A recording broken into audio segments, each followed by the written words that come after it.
বন্ধুরা আজকের এই ভিডিওর মধ্যে কিন্তু আমি আলোচনা করতে চলেছি যে এএফসি এশিয়ান কাপে যদি ইন্ডিয়া বাই চান্স যদি 3টের মধ্যে 3টে ম্যাচ হেরে যায় কিংবা যদি 3টের মধ্যে ফার্স্ট 2টো ম্যাচ হারে একটা জেতে, মানে মোটামুটি এএফসি এশিয়ান কাপের পর আর কি সিনারিওটা কেমন হতে চলেছে, এএফসি মানে ইন্ডিয়ার র্যাঙ্কিংয়ের ওপর কি কোনো এফেক্ট পড়বে নাকি পড়বে না, সেই সম্পর্কেই কিন্তু আজকের ভিডিওটা। তো বন্ধুরা চলো বন্ধুরা শুরু করা যাক আজকের ভিডিও।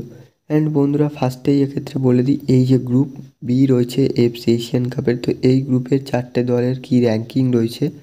তো বন্ধুরা ফার্স্টে বলি, অস্ট্রেলিয়া রয়েছে কিন্তু 25 নম্বর র্যাঙ্কিংয়ে ওয়ার্ল্ড ওয়াইডে।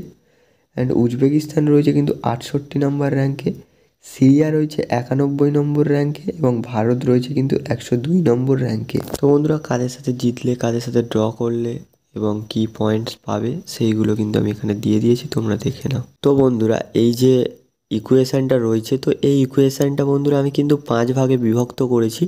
তো বন্ধুরা যেটা হচ্ছে ফার্স্ট ফেজ, যেটা হচ্ছে বন্ধুরা ইন্ডিয়া যদি ফার্স্ট 2টো ম্যাচ হারে এবং সিরিয়ার সাথে জেতে, সেক্ষেত্রে কিন্তু ইন্ডিয়ার র্যাঙ্কিং হবে 102। তারপরে বন্ধুরা ইন্ডিয়া যদি একটা ম্যাচ জেতে, একটা হারে এবং একটা ড্র করে, সেক্ষেত্রে ইন্ডিয়ার র্যাঙ্কিং হবে 99।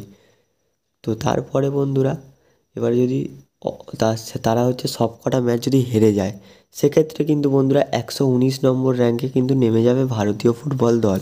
তো বন্ধুরা তারপরে যদি ইন্ডিয়া 2টো ম্যাচ ড্র করে এবং একটি ম্যাচ জেতে, সেক্ষেত্রে কিন্তু 95 র্যাঙ্কিং হবে ভারতের। এবং বন্ধুরা তারপরে যদি ইন্ডিয়া 3টে back to back match draw করে, মানে কোনো ম্যাচ ধরো হারেনি, 3টে ম্যাচই ড্র করেছে, সেক্ষেত্রে কিন্তু ইন্ডিয়ার র্যাঙ্কিং হবে 99। তো বন্ধুরা এই ছিল হচ্ছে আজকের ভিডিও। আশা করছি ভিডিওটা তোমাদের ভালো লেগেছে। তো ভিডিওটা ভালো লাগলে একটা করে লাইক করে দিও, আর চ্যানেল নতুন হলে সাবস্ক্রাইব করে দিও এইরকম ইন্টারেস্টিং আপডেট পেতে। তো বন্ধুরা দেখা হচ্ছে পরবর্তী ভিডিওতে।